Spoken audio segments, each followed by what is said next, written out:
पंढरपूर महाराष्ट्राच्या सोलापूर जिल्ह्यातलं एक पवित्र गाव. इथं आहे विठोबा म्हणजेच भगवान श्रीकृष्णाचं अत्यंत लोभस रूप.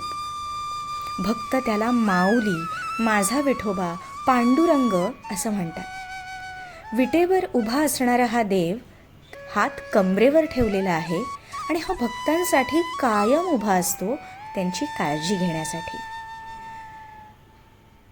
आषाढ महिन्यात लाखो वारकरी पंढरपूरकडं पायी चालत जातात. ही वारी म्हणजे केवळ यात्रा नाही आहे, तर ती आत्म्याची आणि श्रद्धेची चाल आहे. टाळ, मृदंग, अभंग आणि भगव्या पताका. प्रत्येक पावला गणिक विठ्ठल विठ्ठल जय हरी विठ्ठल हा जयघोष. ही वारी काय शिकवते?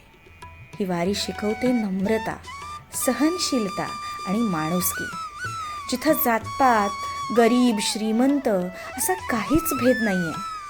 सगळे एक समान आहेत, सगळे वारकरी आहेत. संत ज्ञानेश्वर, संत तुकाराम, संत एकनाथ यांची ही परंपरा आजही लाखो हृदयात जिवंत आहे. हा भक्त जेव्हा पंढरपुरात पोहोचतो ना, तेव्हा विठोबाच्या दर्शनानं अक्षरशः डोळे भरून येतात.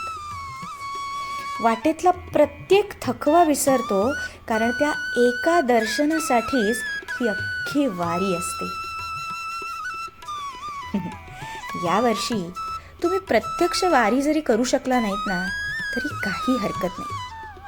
पण मनानं एक पाऊल विठोबाकडे टाकून बघा, कारण विठोबा हा तुमच्या मनातच आहे.